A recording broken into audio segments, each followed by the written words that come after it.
Hi friends, welcome back to my channel. ഇന്ന് നമ്മൾ ചെയ്യാൻ പോകുന്നത് ഒരു ക്യുക്കുംബർ റൈത്തയുടെ റെസിപ്പിയാണ്. ബിരിയാണിയുടെയും ഫ്രൈഡ് റൈസിൻ്റെ ഒക്കെ ഒപ്പം കഴിക്കാൻ പറ്റുന്ന നല്ലൊരു റെസിപ്പിയാണ്.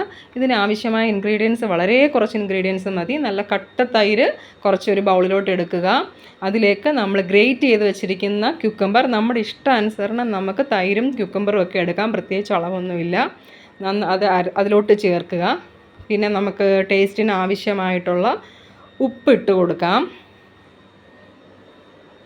ഉപ്പിട്ടപ്പോൾ കുറച്ച് കാര്യമായിട്ട് തന്നെ വീണിട്ടുണ്ട്. അത് ഞാൻ പിന്നീട് എടുത്ത് മാറ്റി. പിന്നെ ഇതിലോട്ട് നമുക്ക് കുറച്ച് ജീരകം, നല്ല ജീരകം ചെറുതായിട്ടൊന്ന് ക്രഷ് ചെയ്തിട്ട് അത് നമ്മുടെ ടേസ്റ്റിനനുസരിച്ച് ഇട്ട് കൊടുക്കുക. ഇത് ജീരകം ഇഷ്ടമുള്ളവർക്ക് കുറച്ച് അധികം തന്നെ ചേർക്കാം. നമ്മുടെ ദഹനത്തിനൊക്കെ വളരെ നല്ലതാണ്. നമ്മുടെ റൈത്തയുടെ റെസിപ്പി ഇത്രയേ ഉള്ളൂ. ഇത് നന്നായിട്ട് മിക്സ് ചെയ്തെടുക്കുക. വളരെ സിമ്പിളായിട്ട് നമുക്ക് ഉണ്ടാക്കാൻ പറ്റുന്നൊരു റെസിപ്പിയാണ്. പക്ഷേ ഭയങ്കരമായ ഗുണങ്ങളാണിതിന്.